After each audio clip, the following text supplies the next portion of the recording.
faço tudo por ele, até mato. Bobo é aquele do homem que confia no homem. O caso Pareja é o relato documental da breve história de Leonardo Pareja, um brasileiro como tantos outros que cruzaram a rua para o lado errado da vida. Bandido de classe média, Pareja forjou sua trajetória através de ações espetaculares e denúncias bombásticas que o levaram à morte prematura e covarde. Pareja foi gestado no ventre de um Brasil perverso, perdido em equívocos econômicos, desagregação familiar, escândalos políticos, violência urbana, corrupção policial e embalado nos delírios de uma vida fácil, oferecidos por uma mídia que ele soube como ninguém eletrizar. O caso Pareja é a história de uma história equivocada.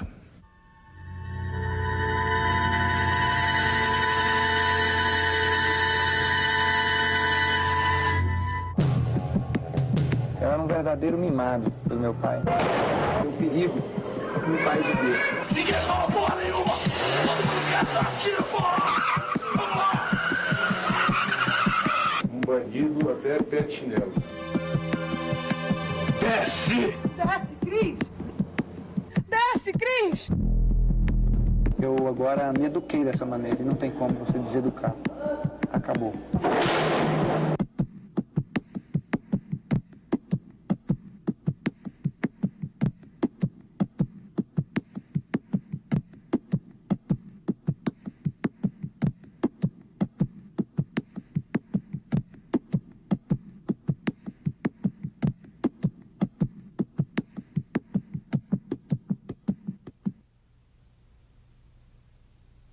Tudo vai ficando quieto e silente, só na cidade se ouve alaridos, sons coloridos que chegam como gargalhados de uma tentação que me deixam cercados pelas muralhas da solidão. 9 horas, o sentinela sobre um dos portões fortes e gigantes inicia o toque de silêncio na medida que as luzes vão se apagando e o cerco da solidão vai se apertando. Noite dos fantasmas e tenebrosas para mim. Mãe, tenho que parar, porque agora tudo é silêncio.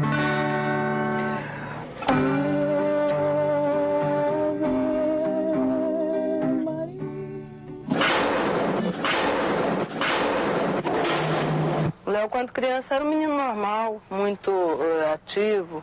Era um menino brincalhão, brincava com todo mundo. Cheio de saúde, vigor. O que eu posso lembrar da minha infância é indo para a escola de motorista, até os 9 anos de idade. Era ter todo o brinquedo de loja que eu queria. Ninguém suspeitava nada dele. Adotado ainda bebê, para ser o filho que Luzia Rodrigues dos Santos não podia ter, Leonardo Pareja teve infância generosa, de menino bem cuidado e para quem nada falta. A mãe, uma ex-garçonete que vivera um conto de fadas, ao ser pedida em casamento por um cliente mais velho, o empresário Pedro Pareja, fazia questão de oferecer sempre o melhor a Leonardo, que cresceu tendo acesso a bons colégios e passando férias no exterior, que estudava línguas e aprendia música, que competia em esportes e tinha fascínio por computador. Eu comecei a pegar bicicleta e fazer coisas mais loucas, mais radicais. Foi quando eu comecei a desafiar as autoridades, foi quando eu comecei a desafiar a polícia, foi quando eu comecei a desafiar meu síndico. Começa tudo pelo síndico, né, do prédio. Ele fazia quietinho, sabe? Era o que eles falavam que não era pra fazer, fazia. Eu pegava a bicicleta, saía às madrugadas, quebrava retrovisor de carro. Zoava, gritava, pichava, fazia um mozatelo. Batia. Tinha que bater, tinha que corrigir, né? Tinha tudo. Tudo que eu queria, fazia o que eu queria. Brigava com quem eu queria, com a família, com o parente, com todo mundo. Eu era um verdadeiro mimado pelo meu pai. Se o pai fosse assim severo, eu acho que se fosse, ele tinha sido melhor. Ele era meu ídolo, ele era meu pai, ele era meu amigo, ele era tudo. Acho que se um cara encostasse um dedo nele, eu estraçalhava na mão a pessoa. Podia ser um boi, eu arrancava pedaço por pedaço na mão. É por causa dessas artes dele demais, o pai dele não corrigia, então eu dei um tempo, sabe? Eu fui o responsável pela separação do meu pai, por quê? Porque eu via certos problemas acontecendo. Apesar de eu ter 10, 11 anos, mas eu vi os problemas acontecendo no casal, eu via certas coisas erradas e provoquei até um certo ponto a separação. Eu pedi uma decisão entre as pessoas, ou vai ou racha. É esse negócio do meu marido já estar de idade, falta de entrosamento, sabe? Os problemas era mais a minha mãe, muito nova, gostava de sair para as festas, abandonava o lar, afinal, traía meu pai, né? E isso eu não gostava de forma alguma. Eu tinha ódio. Queria muito ter filho. E aí teve problema, não podia ter filho. Eu gostava demais de criança e adotei. Quando as crianças falavam, você é adotado, que eles choravam, sabe? Ele nunca tocou no assunto de verdade, sabe? Então eu também não gosto de falar, não. Mas a vida abastada dos Pareja começou a dar sinais de que não iria durar muito. Investimentos mal planejados, aplicações financeiras infelizes e, de repente, a família se deparou com uma nova e dura realidade: a falência. Fui para a periferia. Foi quando eu comecei a ter o envolvimento do crime. Foi quando eu comecei a ver de perto drogas, assaltantes, ladrões, coisas roubadas. Eu comecei a ver a marginalidade mais de perto.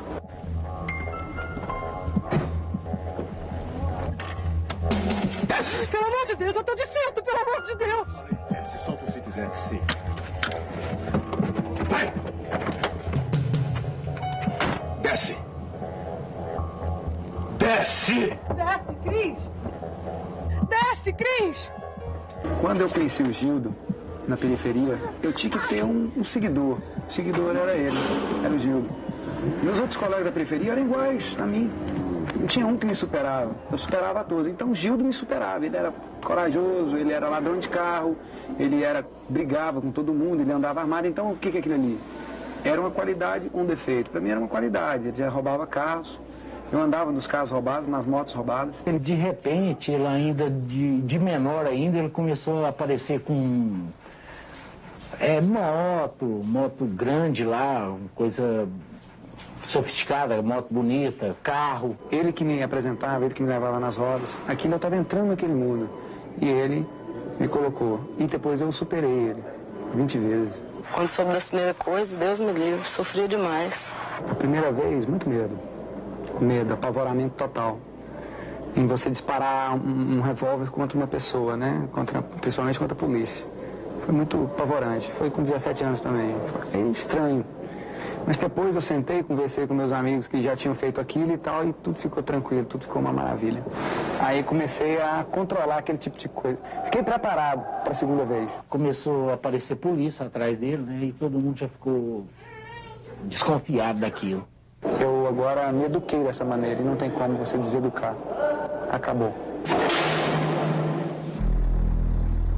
Quando eu assaltei os 11 postos de gasolina, foi a primeira vez que eu fui preso de maior e cheguei aí em detenção. Mas veja bem, eu assaltei 11 postos numa noite só, um atrás do outro, em seguida, em menos de uma hora.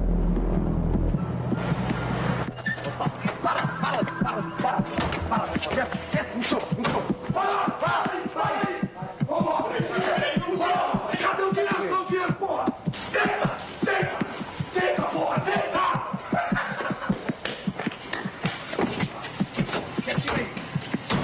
Ninguém fala porra nenhuma!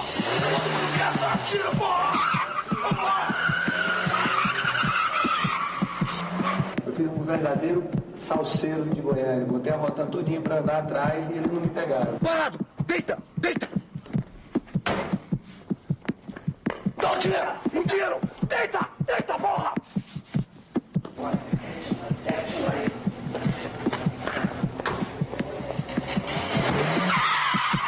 Me pegaram 4 dias depois, informado por um serviço reservado à Polícia Militar, que é a P2, e que me pegou.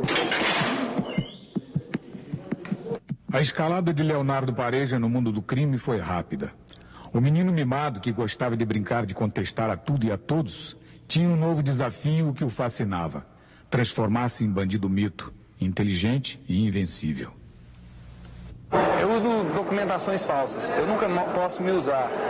Eu tenho que representar 24 horas por dia um outro personagem.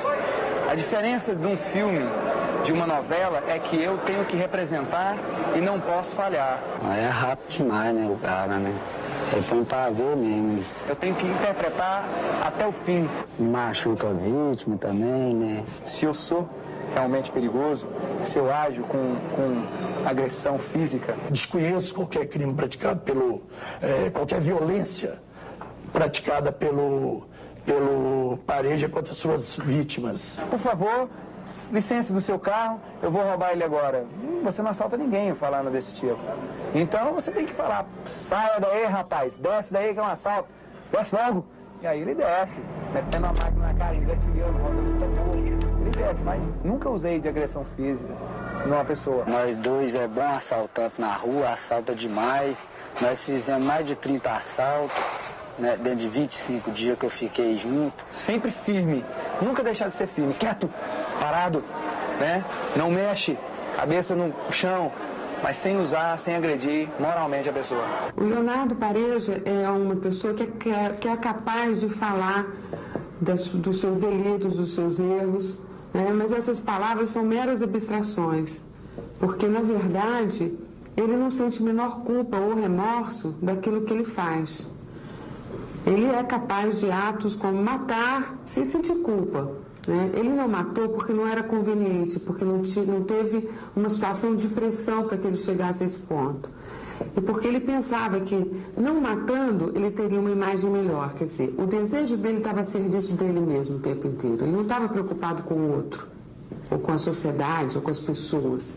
Quando ele falava das vítimas dele, para mim, ele estava dizendo que as vítimas nunca eram agredidas fisicamente, mas ele não considerava uma agressão o fato dele botar um revólver na cabeça de uma pessoa.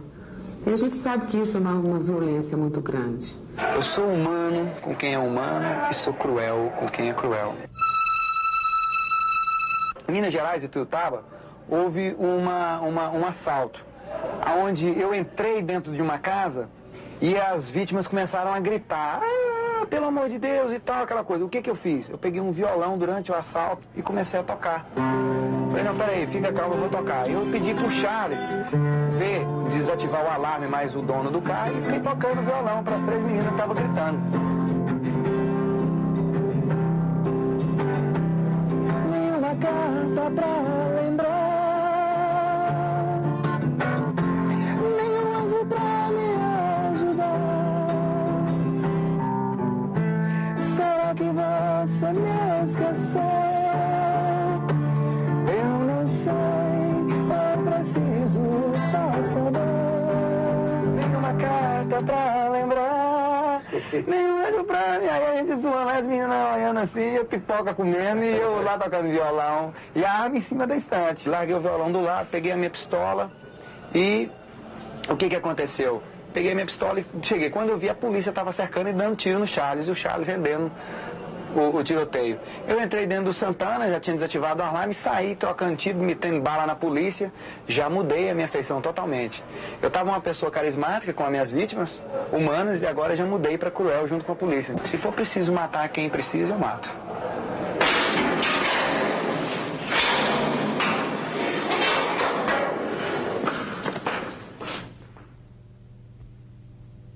Eu acho que eu tenho uma maneira de provocar adrenalina diferente, desafiando o perigo, a morte, desafiando as autoridades, desafiando uma troca de tiro. Eu não penso 2 vezes em peitar uma barreira da polícia militar ou da polícia civil, porque ali sim está a adrenalina que eu preciso, ali está o que eu quero de verdade, o que eu quero sentir nas veias. E a droga, além de acabar com o seu corpo físico, acaba com o seu corpo mental. O que eu posso dizer que seria a minha overdose é a música, é a adrenalina que um batuque de uma guitarra, de uma bateria, a fibra de uma guitarra faz. Aquilo transforma a adrenalina dentro do meu cérebro, e talvez aquilo seja a minha droga, a música.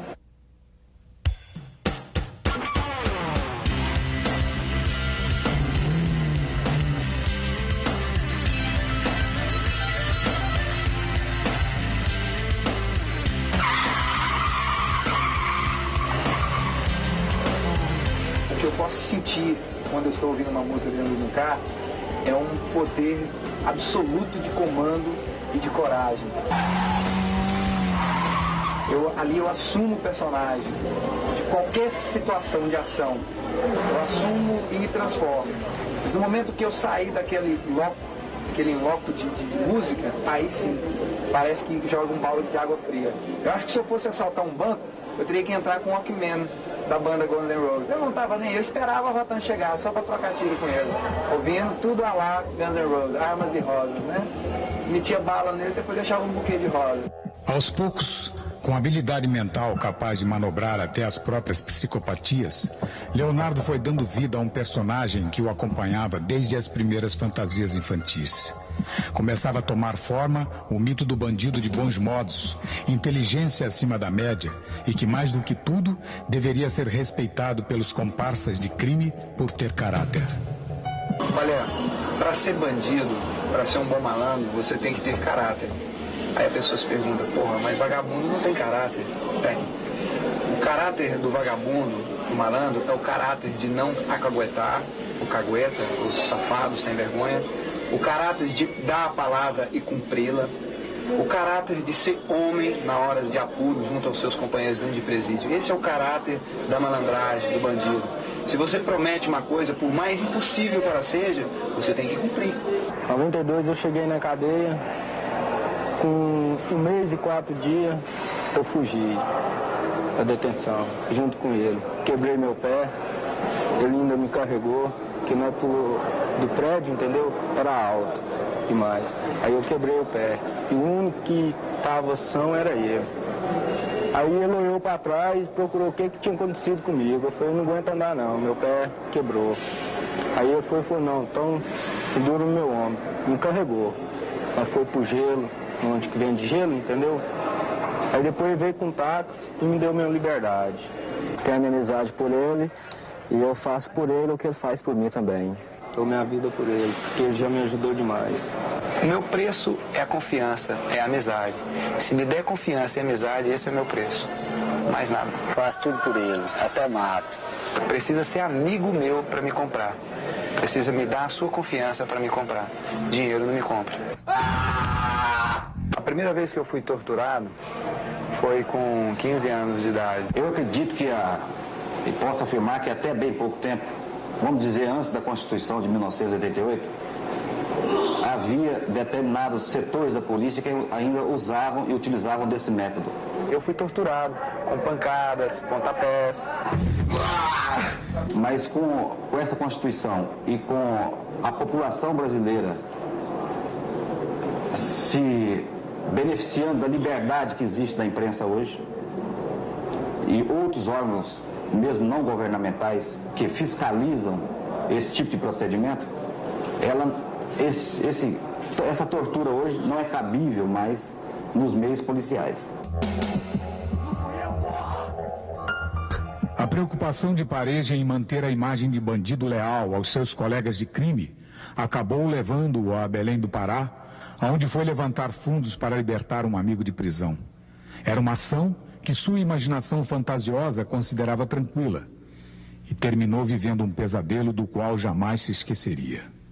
A minha maior tortura foi uma que eu sofri no Belém do Pará, na Delegacia de Furtos e Roubo, onde eu tive uma sessão violenta num tal de cavalo de Troia, de cabeça para baixo, segurado, com fios elétricos no pescoço, nos órgãos genitais.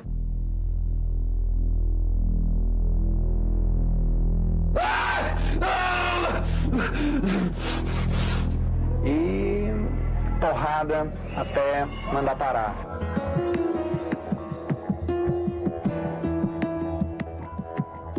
O que existe, às vezes, é um abuso ou um excesso de algum policial que, ao efetuar uma prisão, ou mesmo por questões pessoais, utilizando-se do seu cargo, agride algumas pessoas. Tudo isso não era querendo investigar, saber se eu era criminoso ou não, mas sim querendo saber os meus receptadores, os intrusões, para que possam extorquí-los. Há um certo exagero em se colocar isso como tortura. A Polícia Civil, que eu tenho reclamado dela, é porque é o seguinte, eles é muito caceteiro demais, eles espancam a gente demais. Essa mania de tortura, isso já acabou há muito tempo. Não existe tortura coisíssima nenhuma. Foi quase em 2 dias eu defecando sangue, vomitando e quase imóvel um dia inteiro dentro da cela. Isso não existe. Não existe. Traz revolta na gente, entendeu? Só revolta. A polícia tortura com várias finalidades. Primeira, fazer uma investigação mais rápida. Essa prática tão abominável, que era de extorquir confissão mediante violência, ela, graças a Deus, está totalmente debelada.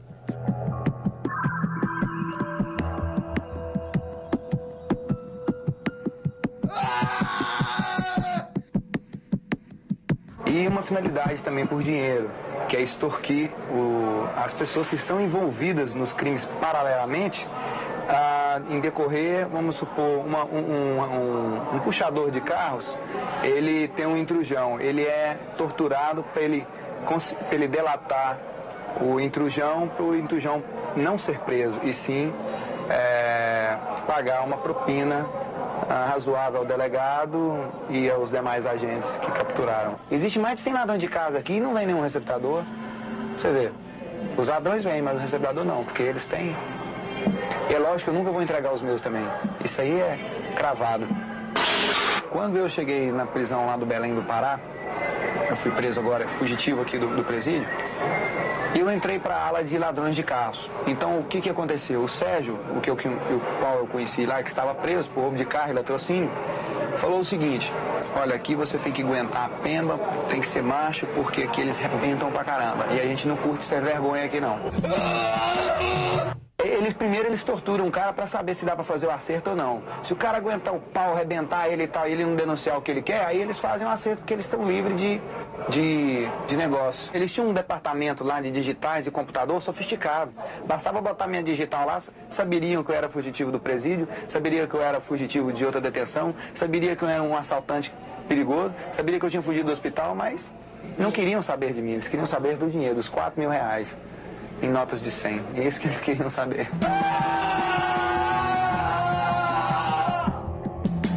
A invasão do presídio de Anápolis.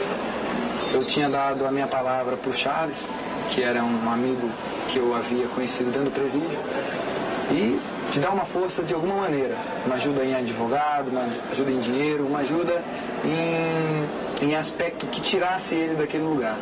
Tudo começou, eu tinha um documento falso, né, Divino Pinheiro de Albuquerque, e entrei dentro desse presídio com esse, aliás, não foi com o Divino Pinheiro de Albuquerque não, foi com o Nixon Rodrigues de Faria. No momento que eu entreguei o documento pro sargento da guarda, ali não tinha falha. Se eu falhasse, eu estava preso. Se eu errasse, eu estava morto. A gente entrou e tudo ali foi se bolando. Ali o Charles me falou que ele tinha uns policiais que poderiam ajudar na fuga. Ali ele me falou que poderia ser comprado uma fuga, ali ele me falou que poderia ser tomado de assalto, ali ele me falou que poderia ser de todas as maneiras. Eu preferia a mais fácil, a ser comprada. E fui até o Pará com um carro roubado, vender e tentar carear fundos. Mas esse mesmo policial que estava fazendo essa estratégia comigo, ele me denunciou aos policiais da Força de Roubo do Pará. Foi quando resultou da minha prisão, eu fui preso e houve toda aquela coisa. A careação, tortura, a fiança que eu paguei, os R$4.000, e depois retornei ao presídio. Retornei a Anápolis, aliás, e ao presídio para conversar com o Charles. Falei, olha, cara, eu tentei sair na boa, te ajudar na boa, agora é o seguinte, é uma questão de honra, agora eu vou tirar você na porrada mesmo.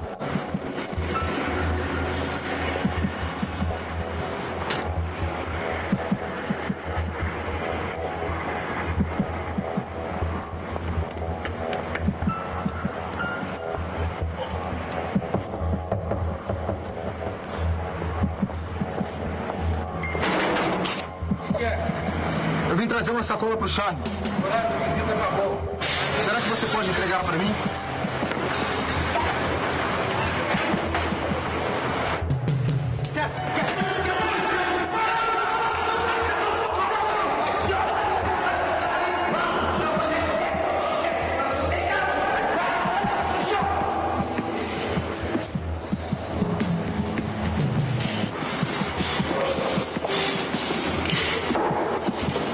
Chaves do xadrez. Não tem. As chaves do xadrez. Não fica com a gente. As chaves do xadrez.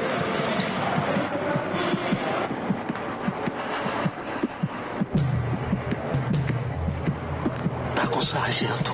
Aonde está o sargento? É por aqui, calma, calma. Calma, vai logo, calma. Até aqui, depois da guerra. Vai, abre. Calma, calma, calma.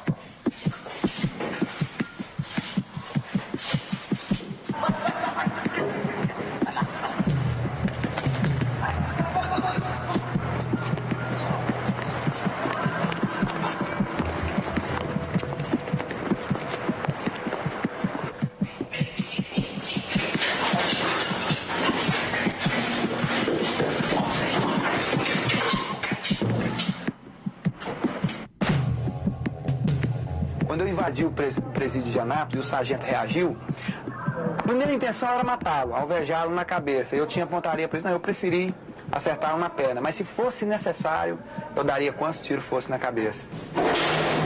Atrás de sua fala mansa e de seu sorriso estudado, Leonardo Pareja escondia uma velha fixação, uma antiga personagem de seus sonhos, com a qual apostou todas as fichas e perdeu: a morte. Acho que se não fosse o perigo, eu estava morto. Porque acho que eu não existia se não fosse o perigo. Porque o perigo é o que me faz viver. Quando eu perdi meu pai, em 92, final de 92, aí sim, eu achei que estava tudo acabado para mim. Aí eu comecei a rasgar o verbo, eu comecei a criar situações mais desesperadoras, situações mais perigosas. Aí, para mim, a vida já não tinha mais sentido. Foi por isso, talvez, que eu perdi o medo facilmente da morte.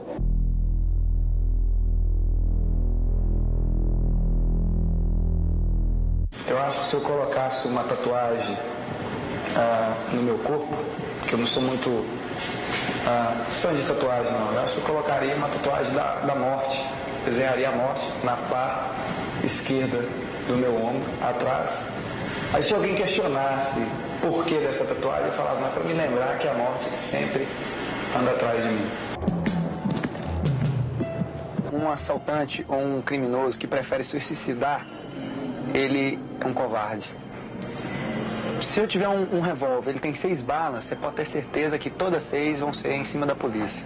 Eu só jogo para vencer. Eu nunca vou dar esse gostinho de eu me matar. Eu prefiro enfrentar eles. Morro, mas levo 2 comigo. Nunca jogo para perder. Medo? O que é o medo? De morrer? Medo de morrer eu não tenho, então tenho medo. É como diz aquele velho ditado, a morte está na esquina. Anda no meio do mato que você não acha esquina. Então você não acha a morte. Leonardo Pareja nunca se contentou com pouco. Ele queria destaque, câmeras, as luzes da mídia. E sabia como alcançar isso. Na primeira de suas rocambolescas aventuras, virou celebridade nacional. Graças, é bom que se diga, não apenas à sua astúcia, mas também ao amadorismo de nossa polícia, que viveu ali um dos seus momentos mais constrangedores. Eu não me considero um sequestrador, porque eu nunca sequestrei ninguém. No sequestro da Bahia, eu tive um pouco de sorte, principalmente se tratando da vítima de quem era, a Fernanda Viana, que era sobrinha do Antônio Carlos Magalhães, que é um senador fortíssimo, o dono da Bahia. O sequestro deve ser uma brincadeira. E até sair, sabe, na sexta-feira. Aí quando é no sábado de manhã, meu sobrinho chegou aqui falando que era o Leonardo. Quase morri de medo, ixi, de susto. E ele comandava a polícia. E foi aquela a minha chance de sair de lá.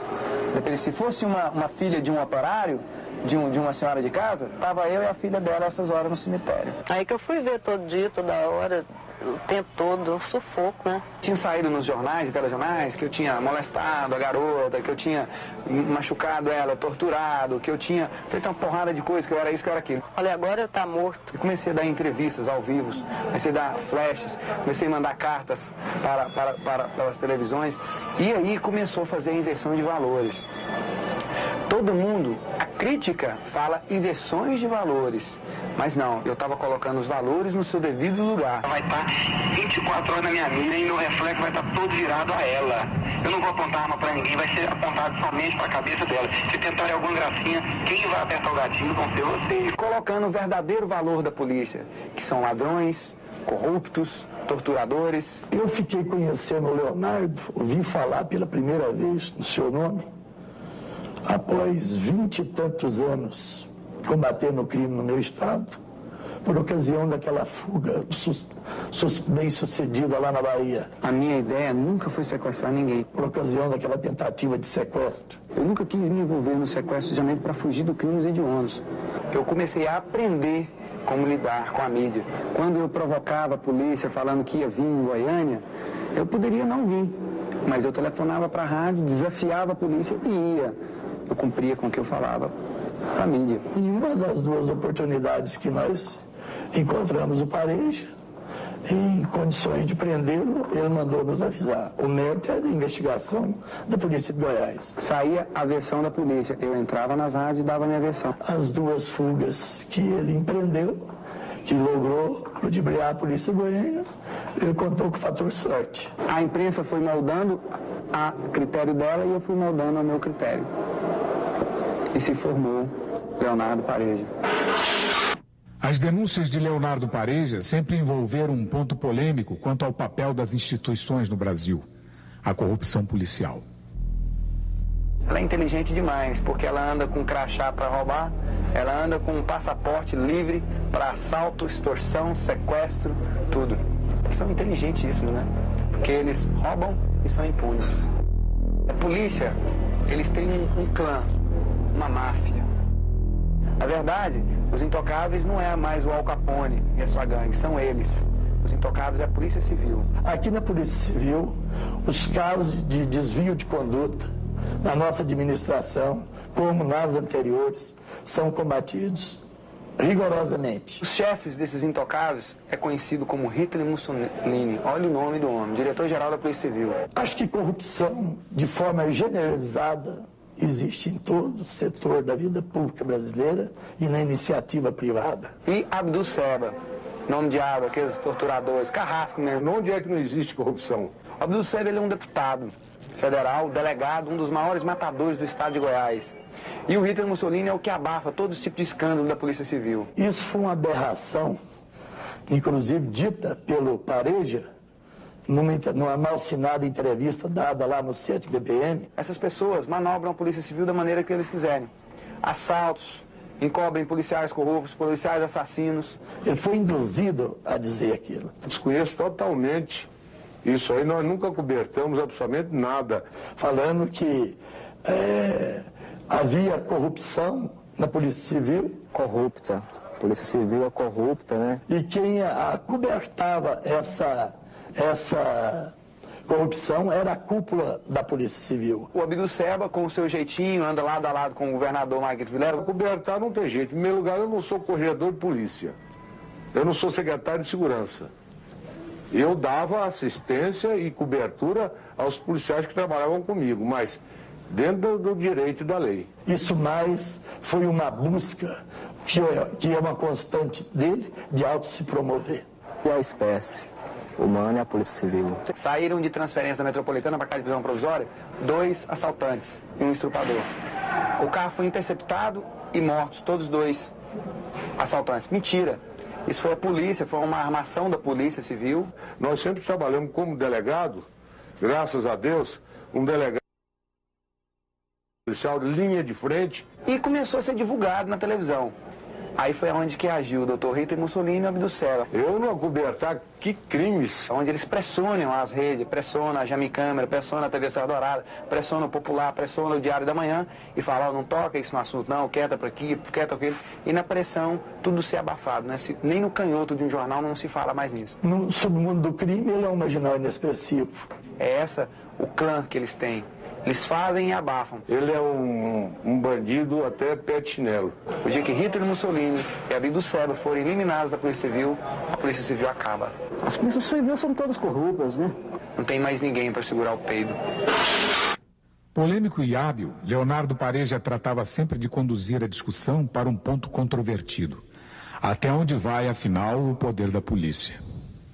A polícia, ela usa de muita força física. É difícil lutar com bandidos e com marginais que hoje tem uma organização quase perfeita. Eles deixam mais os punhos trabalhar do que os neurônios. Não devemos, digo assim, julgar pedras na Polícia Civil, embora eu entenda que ela deixe muito a desejar. Eu sou uma das pessoas que já sofri muito na mão da Polícia Civil. É evidente que nela Há de haver corrupção, sim. Já me extorquiu muito dinheiro na rua. Na Polícia Civil existe, tranquilamente, esse mal que a sociedade brasileira sofre, que é a corrupção. Precisa de um Eliot Ness, um procurador da justiça aí, para meter esse povo tudo na cadeia. 50% das seguradoras do Brasil inteiro tem convênio com a polícia. Por que você acha que eu levei um Vectra para o Pará? Foi a pedido de uma seguradora. E ele pediu a cor ainda, um Vectra vinho. Por quê? Porque deve ter arrebentado um Vectra vinho lá no Pará e eles pedem. Por quê? É mais barato, é mais acessível, é mais simples. E eles nunca são divulgados, porque se um dia se cair, eles pagam e não falam nada. É muito dinheiro. Os deputadores podem dizer que eles comandam a polícia, por isso que eles nunca vão presos.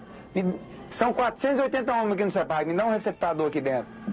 Nenhum. A Polícia Civil, no momento, ela está com um salário péssimo, o efetivo péssimo. Porque a gente também não pode deixar de dizer que existem policiais civis honestos. Um escrivão, né? Um carcereiro, talvez ele é honesto. É perigoso você desmoralizar uma entidade como a Polícia Civil. Hoje dentro do presídio existem pessoas mais inocentes do que os próprios que trabalham na polícia. Antes de você criticar, você tem que ver os serviços prestados dessa entidade. A gente assalta e ainda é assaltante. Eles assaltam e é polícia.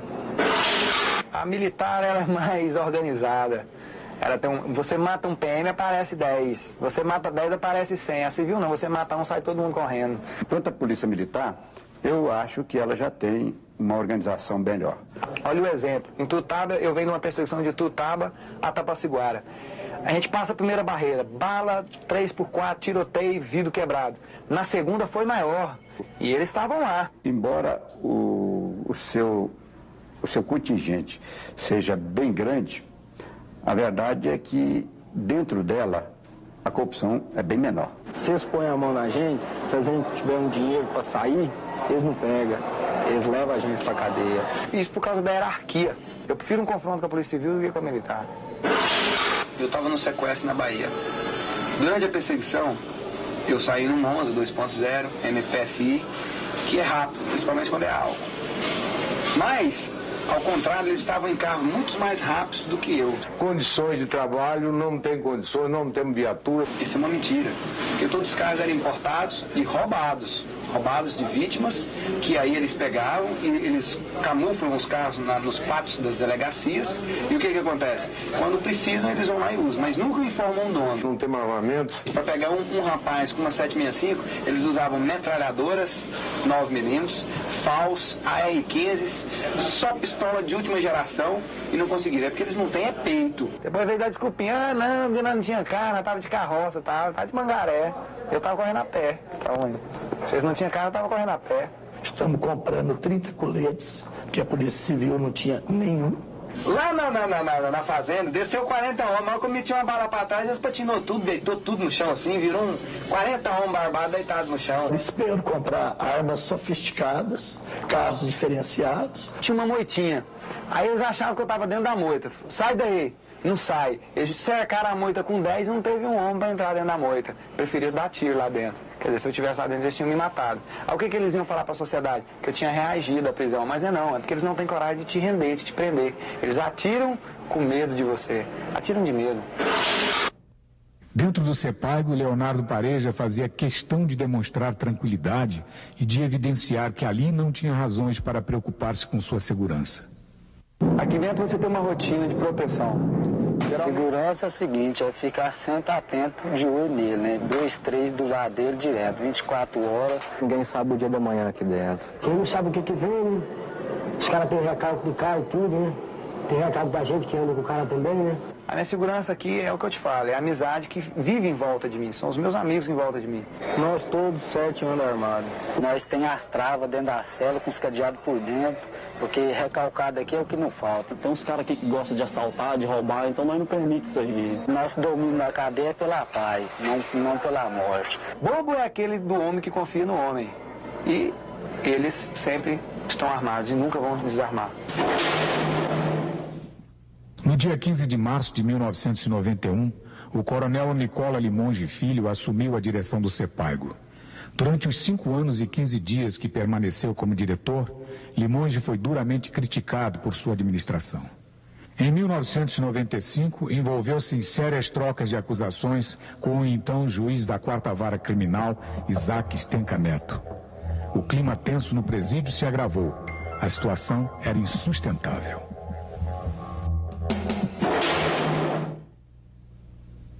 Por interferência do promotor, Dr. Paulo Serrano, o juiz, entendeu, fez com que fosse cumpridas as penas disciplinares dentro do próprio presídio, quer dizer, então ali houve uma ingerência do próprio preso punido em cima daqueles presos que muitas vezes tinha sido o motivo dele ter sido punido. Então naquilo ali motivava desavença lá dentro, então o clima aumentou, o clima passou a ser desordenado. Era porque o Stenka queria de um lado, ele queria do outro, e os dois começaram a ter uma briga de vários anos. Os agentes penitenciários começaram a se envolver mais com o problema disciplinar com os presos, porque os próprios presos não passaram a respeitar mais os agentes penitenciários. Aí gerou uma briga entre os dois, judiciário e executivo. Isso de 95 para cá, porque até 95, no começo de 95, eu tinha organizado um presídio que nós estávamos vivendo um clima que não havia morte lá dentro, não havia, as disciplinas lá dentro eram muito pequenas. Essa outra direção era cheia de perseguição, arrumava até para presos morrer aí. Os presídios, se fossem adaptados para a lei de execução penal, uma lei de execução penal atualizada, nova, então o juiz teria, como exigir do diretor do presídio, condições de aplicação dessa lei. É tipo uma pistolagem, arrumava lá fora com as vítimas e punha aqui para dentro, certos presos pegavam e faziam as pistolagens. Mas o juiz quis aplicar uma pena nova, uma lei nova de execuções penais num presídio que tinha mais de 50 anos. Pistoleiro é o cara que mata por dinheiro. Ele que inventou essa divisão, tudo aí. Com as divisões do presídio, nós fizemos três galpões, onde ali eles tomavam refeição, onde tinha refeitório novos, entendeu? Tinha sanitário novo. Nós comíamos aquela cozinha ali, era arroz velho com branquear, cheio de semente, arroz podre, feijão podre. Eu tinha 470 presos trabalhando, produzindo, recebendo salário. Uma grande parte deles, mais de 350, recebendo salário.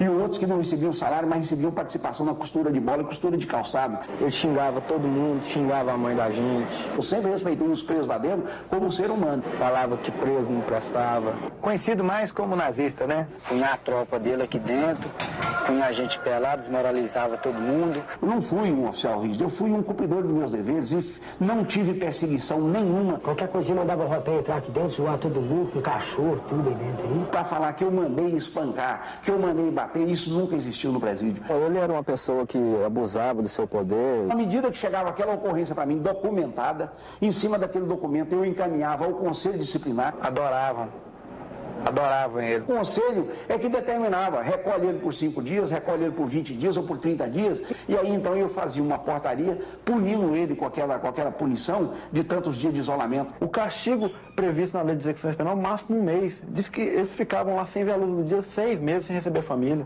Ficava imaginando ele assim, tipo um franguinho naquela assadeira, ficava imaginando ele tipo assim, levando uma taca numa paulistana, ficava imaginando ele assim numa sessão de filme pornográfico, principalmente ele sendo o que estivesse levando, né?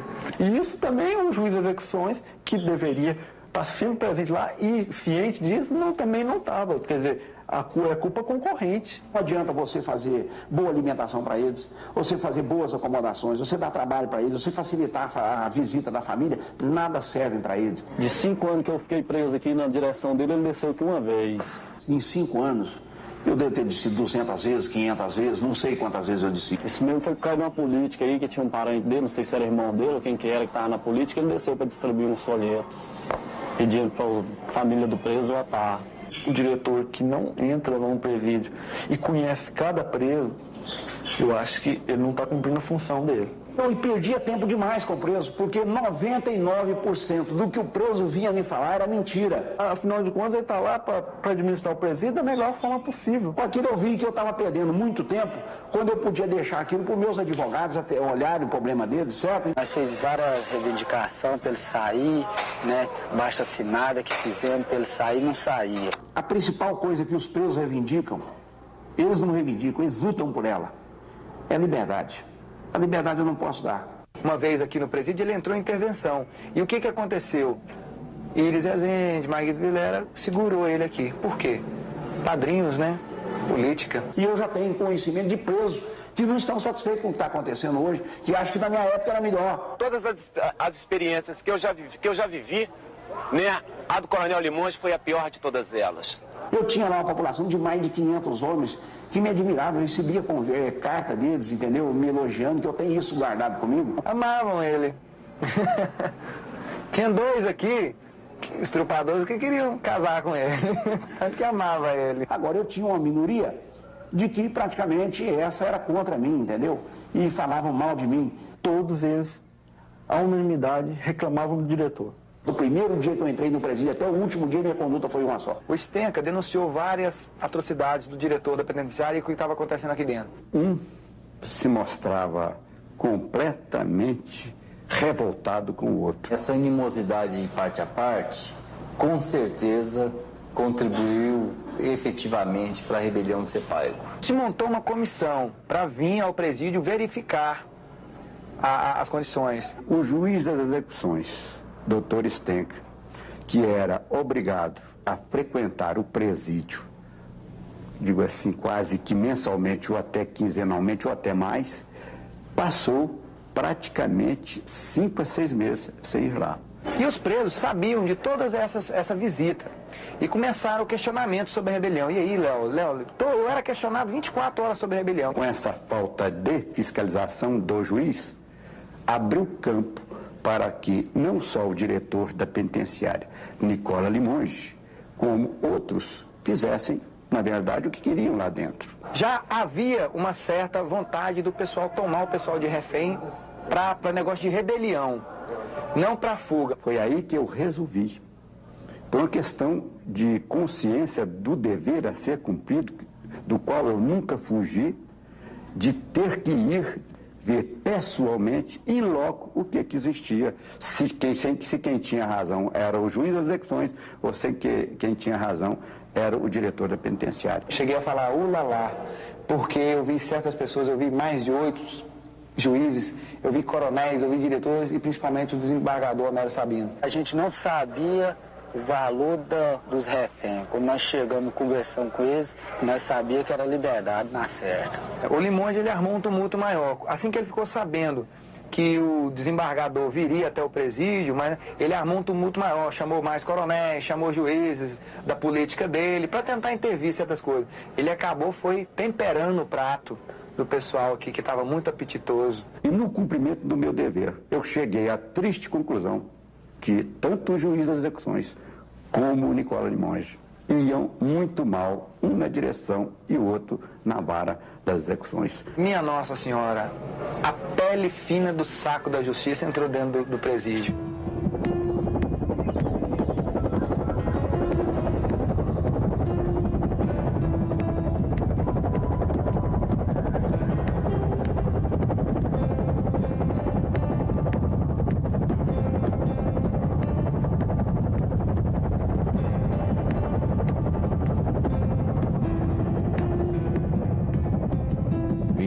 de março de 1996. Eu não era o líder da rebelião, eu era o líder da negociação. Atrás de mim tinha um alicerce feito por Pio, Cezinha, Ferreirinha, Ceguinho, Juquinha e Chulé e Tico. Esse sim era a voz de comando. Eu era o administrador da voz deles. O cara que tinha punho, o cara que subia lá e rasgava o berbo.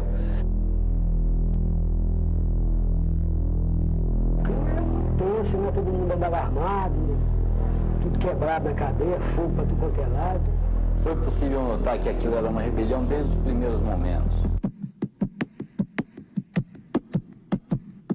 Todo mundo se olhava, tinha uma faca na mão, um facão, um machado.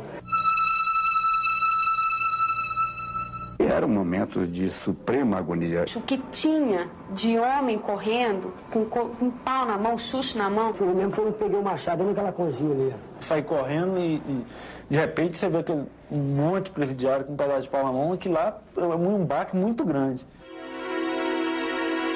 Eu estava no meu castigo, eu estava cumprindo o castigo da minha fuga. Da tentativa de fuga, né? Quando houve o bote, liderado pelo Ney Severino, que é o Chulé, e pelo Eduardinho Rodrigues Siqueira, que é o Juquinha. Eu e o Chulé, nós armamos lá, e o Ceguinho, eram 9 elementos. Nós armamos e estouramos o regular, passamos aqui, logo os meninos daqui estouramos aqui, mas nós já estávamos aí na 310 mesmo. Eles chegaram a serrar as celas e aquilo ali ficou só no pontinho de empurrar. Na hora que nós ficamos num ponto estratégico, alguém do semiaberto fez o sinal, aí eles fecharam sobre nós.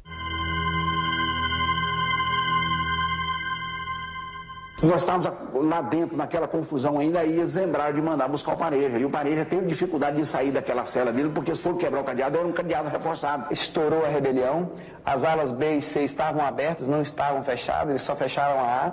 Os presos foram acurralados quando eles vieram visitar a 310, os reféns, né, as autoridades. Na véspera eu tinha discutido com o capitão e pedido a ele que intercedesse junto ao comando do 8º Batalhão, que era o batalhão que era nosso subordinado, que reforçasse o nosso efetivo. Não foi feito e o capitão não me comunicou. Toda a administração sabia que o CEPAGO ele era bem armado, principalmente de estiletes, e tinha acontecido algumas semanas atrás a apreensão de uma automática na mão de um preso. E tinha suspeita de um outro revólver calibre 38 também existente dentro do preso. E mesmo assim eles ignoraram toda essa segurança. Havia dado uma ordem para ele que permanecesse todo mundo na cela, que ninguém saísse da cela. Isso na véspera eu falei com ele. No dia, ele não supervisionou o serviço. A cela C, a ala C, estava com o pessoal todinho no pátio, na onde saiu o Chulé e mais 9 companheiros dele, que nos assaltaram. Ele acreditou demais no subalterno dele, principalmente no capitão Mendonça. Ele achou que ele era o rei da segurança máxima. Eu não queria correr o presídio sem segurança. Perguntei a ele se havia segurança, ele disse que havia. Então aí ele começou a me levar pela penitenciária dentro. Antes de começar a visita, deveria ter a segurança normal, completa, né? Com várias autoridades, militares, policiais civis, e não foi feito isso. Inclusive só tinha 5 agentes penitenciários, porque a média nossa são 30 agentes por plantão, né? Ignoraram, não. É Goiânia, aquele ditado, só acredita depois que vê. Quando nós fomos assaltados, a polícia saiu correndo, porque era um efetivo muito pequeno, saiu correndo. A única arma que nós temos lá, que os agentes têm, são os cacetetes. Inclusive o capitão saiu correndo com um revólver na mão, não viu a cerca de arame farpado, peitou com a cerca de arame farpado, caiu no chão, levantou e saiu correndo. Sem nenhuma arma de fogo. É proibido entrar no presídio com arma de fogo. Uma parte foi excesso de confiança minha no meu imediato, que era o chefe de segurança, o capitão, entendeu? Que era o meu chefe de segurança e era o comandante da companhia que pertencia ao CEPAGO. A segurança é fundamental. Se tivesse um plano de segurança treinado e houvesse um nível de profissionalização mais aguçado por parte do chefe da segurança na época, aquilo não teria ocorrido. A Polícia Militar, essa corporação que eu estimo, que eu passei 30 anos dentro dela, quer dizer, falhou comigo. A rebelião aqui no CEPAGO começou por volta de 11 da manhã. Os presos aproveitaram a presença de um grupo de autoridades que estava lá dentro para iniciar o movimento. Juízes, promotores, o secretário de Segurança Pública e o presidente do Tribunal de Justiça do Estado vieram ao CEPAGO participar de um projeto de justiça itinerante e acabaram se tornando reféns dos presos. No início, eram cerca de 20 pessoas. Alguns reféns foram liberados, entre elas o chefe de segurança do presídio, que foi ferido no pescoço por um preso. Ao todo, o CEPAGO tem cerca de 800 detentos, mas nem todos estão participando da rebelião.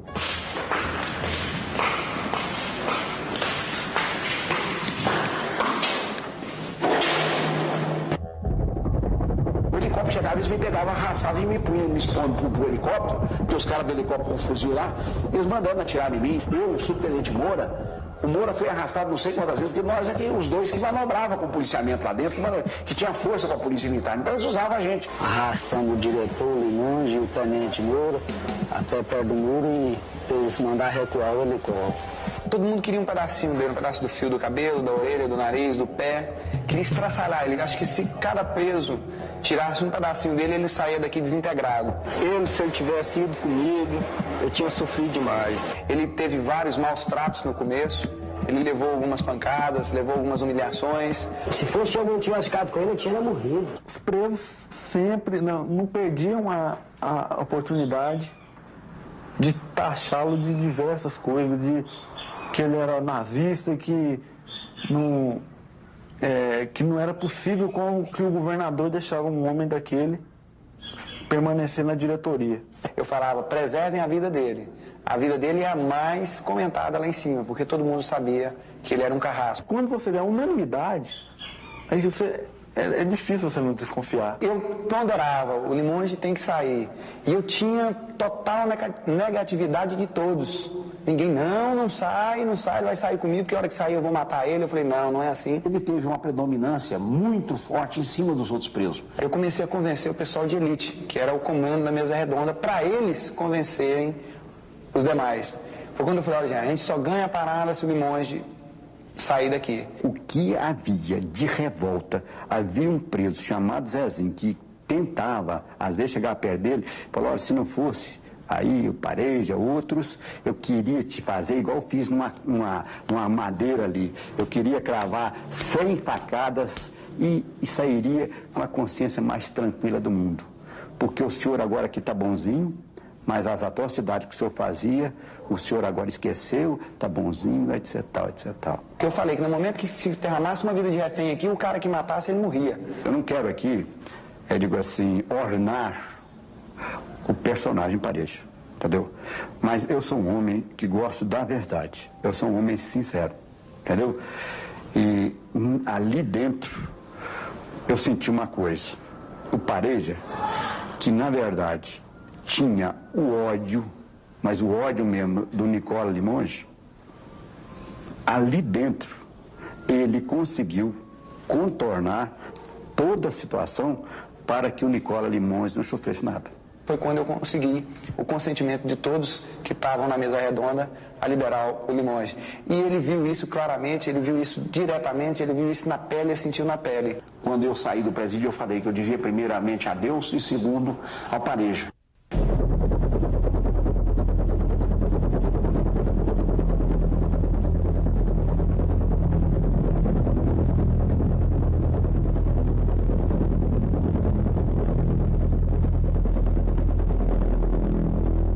Essa aqui é a famosa 310 do dia da rebelião.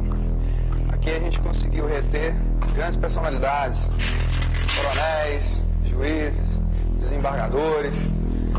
É um lugar de alta segurança e quase inviolável, principalmente nas nossas circunstâncias. Aqui tinha um pessoal que ficava de frente, era a elite de frente de guarda do dia da rebelião. A maioria do pessoal armado ficava nessa posição. Aqui existia um botijão de gás e aqui era a ala mais de segurança máxima, onde tinha outro portão e outra escolta e outro botijão de gás. Aqui era o banheiro comunitário, onde coronéis, juízes, todo mundo tomava banho, inclusive os presos. Banho era difícil ali, até para homem era constrangedor.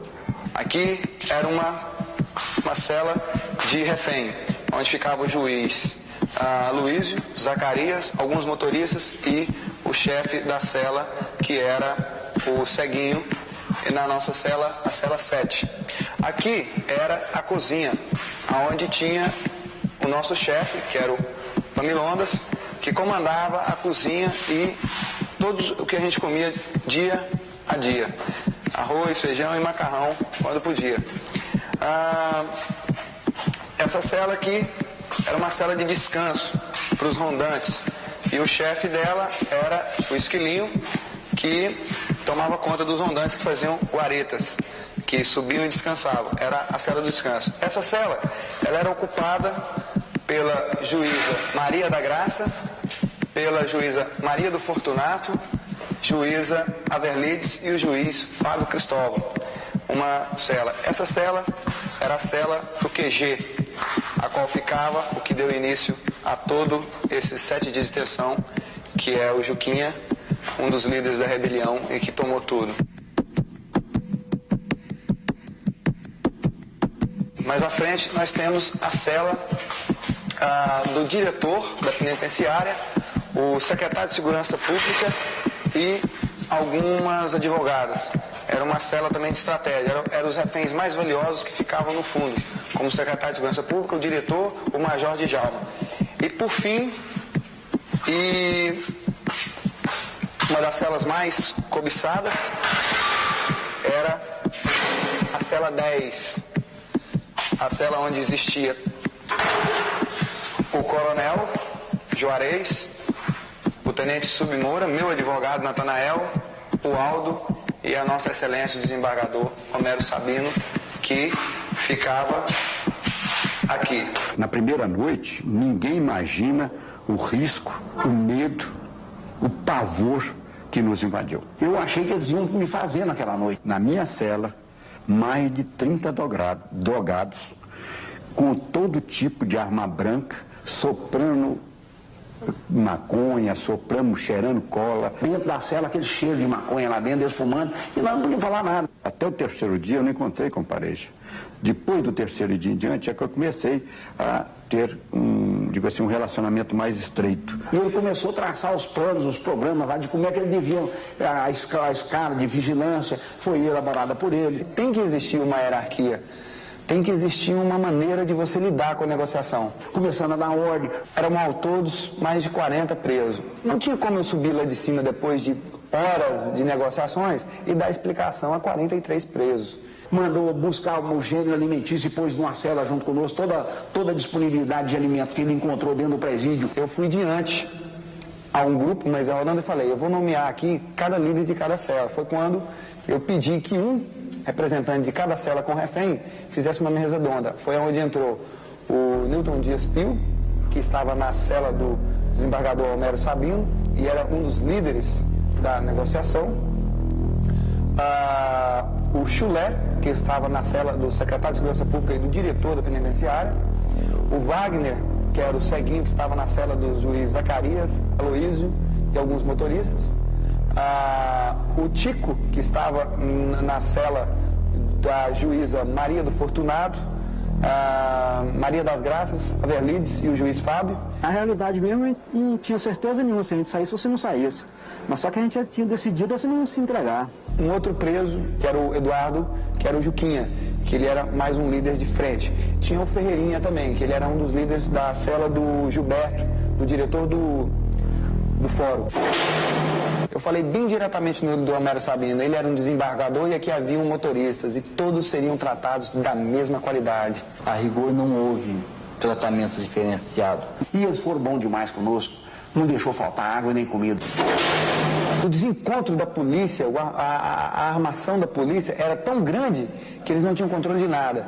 O presídio feminino era fuga atrás de fuga, aonde eles tinham levado todo o pessoal daqui de dentro para lá, dizendo que ia ser mais fechado. O principal estádio de futebol de Goiás agora é outro problema de segurança pública do estado. O Serra Dourada, em Goiânia, está cercado por um batalhão do Exército porque vieram para cá os presos do Sepaigo que não se rebelaram.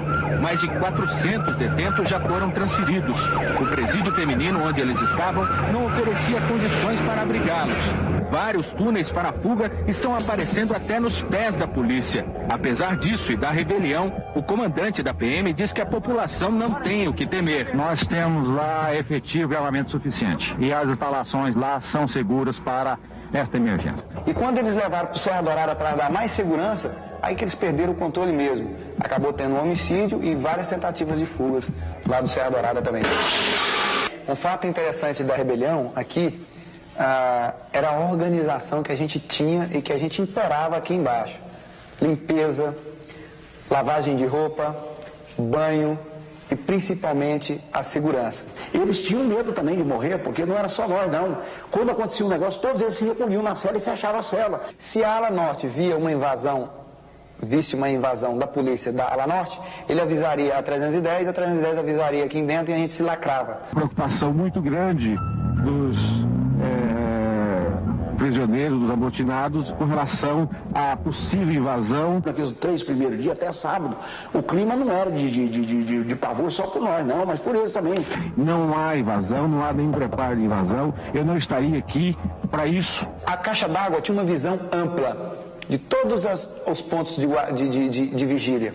Então o que acontecia? Se chegava caminhão da Rotan, era passado um relatório para mim. Leonardo Pareja, por ser uma pessoa de formação educacional melhor do que a grande maioria dos presos no Sepaigo, ele tinha mais condições de diálogo, ou seja, entendia melhor as posições da própria comissão e também sabia trazer com mais prudência a própria reivindicação dos rebelados. As reivindicações é de fuga pura e simplesmente. Não há nenhuma outra reivindicação que se refere mesmo à redução das penas do que já foi proposto pelo próprio juiz das execuções criminais a revisão de tudo. Eles pediram 6 revólver, pediram 6 caixas de bala, pediram 6 coletes, pediram 20 mil reais e só. Eu, por mim, dentro, eu falei, gente do céu, que sopa. Quer dizer, a comissão fecha na hora. Eles foram na comissão. Quando chegou lá na comissão, a comissão aceitou. Falou, não, então nós vamos mandar o carro, vamos mandar o material. Aí, quando passa mais tarde um pouco, o Pareja vem e falou, Coronel, tudo fechado, o senhor vai sair, o senhor vai ser o primeiro a sair. Por que é que eles exigiram que, sem a libertação do Nicola Limoges, no meu modo de entender, um dos responsáveis por tudo que aconteceu, no mínimo culpa grave, tivesse sido negociado? O Coronel Limoges era dos reféns o mais visado pelos amotinados. Havia um risco enorme contra a pessoa física dele, de modo que nós tínhamos certeza, ou pelo menos a convicção, de que nada seria feito contra os Osmador Homero Sabino de Freitas, não só pela autoridade que ele tinha, como tem, como também pelo respeito que eles tinham por ele e a importância que, na concepção deles, era a presença dos Osmador Homero junto aos amotinados. Escureceu, nós fomos para o portão. Chega lá no portão, entra o primeiro carro. Dentro da especificação, uma caixa de balas, 2 revólver, colete, tudo direitinho. Eles testaram o carro, examinaram o revólver, deram 2 tiros com o revólver, cada revólver deram um tiro para testar o revólver que estava atirando, viram a caixa de balas e tal. Aí saiu as 3 juízes. Entrou o segundo carro, saiu o meu soldado, saiu o Jane, saiu o doutor Gilmar, entendeu? Entrou o segundo carro. No terceiro carro que nós íamos sair, entrou um carro fora de especificação. Entrou um Verona, 1.8 e 2 portas. Aí naquela hora o Pareja gritou, falou, ó, não tem acordo, recolhe esse carro que não, esse carro não serve para nós. Furaram o acerto nosso.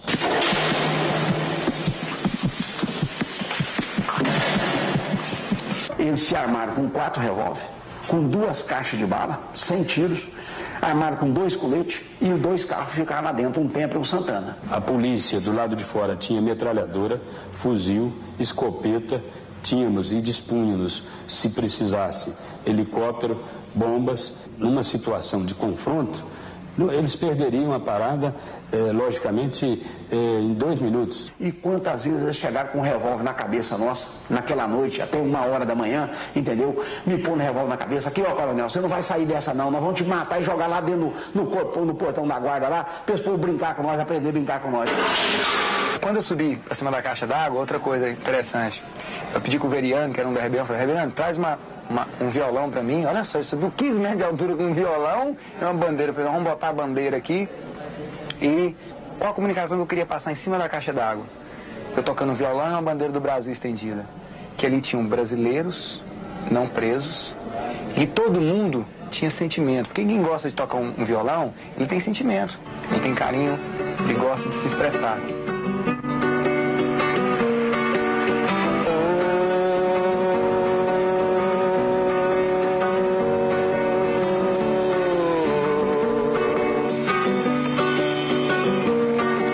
Vocês que fazem parte dessa massa, que passam nos projetos do futuro. Leonardo Pareja e outros líderes até tocaram violão ao lado da bandeira brasileira. E dá muito mais do que receber. E ter que demonstrar sua coragem. A margem do que possa parecer. 400 detentos já foram transferidos. E ver que toda essa engrenagem das pessoas que continuam com os amotinados já sentem a ferrugem. Os reféns foram liberados, entre elas um chefe de segurança. Vida de gado, povo marcado, povo feliz. Vida de gado, povo marcado, povo feliz. Eram patriotas que estavam dentro de uma rebelião, gritando por liberdade. Mas não só a liberdade do muro, a liberdade de vida, de ser humano dentro de um presídio. Para descontrair, eu cantei uma música do Zé Ramalho, então foi isso que eu tentei passar. Naqueles momentos, ele tranquilizava. Ora, veja bem, se ele está tocando violão, conversando com a gente, era, naquela altura, o líder da rebelião, né?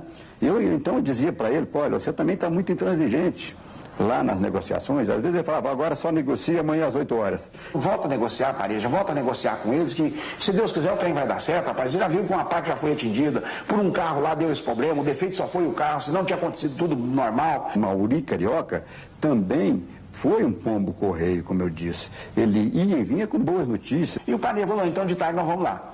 Então o que aconteceu? Quando foi dar lá para as 2h30, 3 horas da tarde, o Pareja chegou em mim e falou, Coronel, vamos lá, tá aqui essa relação, olha essa relação aqui. Se vocês vão atender essa relação. Você vai entregar essa relação para a comissão. E é para eles atender. O Ângelo, que era o responsável pela negociação, ele acha que ele estava todo sob comando, a imprensa, aquela coisa. Eu queria ver até onde eu poderia testar ele no que ele tinha comando. Eu sabia que ele não tinha comando de porra nenhuma. Ele era um pau mandado da comissão de negociação. Então o que acontece? A maneira que eu fiz foi analisar um muro, uma coisa, eu falei, a imprensa está toda ali do lado de fora, já sei o que eu vou fazer. Me levaram lá para conversar com a comissão. Os primeiros a levar o muro foi o secretário de Segurança Pública e o coronel Juarez. Todos os dois foram exemplar, honraram a sua patente de coronel e falaram com fibra e caráter de homem. Mas à medida que eu saía do corpo da cela da 310, um vinha com um machadinho nas minhas costas, machadinho do açougue, outra vinha com um chute nas minhas costas, outro vinha com um chute no meu pescoço, outro com um revólver na minha cabeça, e eu fui conduzido lá das 310 até no portão do presídio lá, perto do campo de futebol, eu fui conduzido desse jeito. Ele sofreu muito lá dentro, ele sofreu muito mais do que eu e do que outros. Mas aquele palanque de denúncias e de apelos não estava funcionando. Foi quando, acho que na segunda-feira, eu resolvi colocar o auge, o estrelato mesmo, que era o coronel Limonge. Pareja punha o revólver na minha cara aqui pro lado de lá, punha pra cá, punha lá e tal. Teve uma hora que ele chegou o revólver em mim e tal, que eu senti o revólver em mim, e aí de repente eu vi que ele pegou, quando eles pararam de conversar, de falar, aí ele pegou o revólver, pôs no ouvido e falou, ó, eu não tenho medo de morrer não, você está pensando que ia morrer? Esse pôs me apontando aqui, eu não tenho medo de morrer não, porque se eu morrer, morre o coronel aqui agora e morre todo mundo lá dentro. Atira se vocês for homem, agora eu atiro. E pegou o revólver e montou para um lado, aí pá! Então naquela hora eu não vi o que eu falei, como se diz, entrou em parafuso meu raciocínio, certo?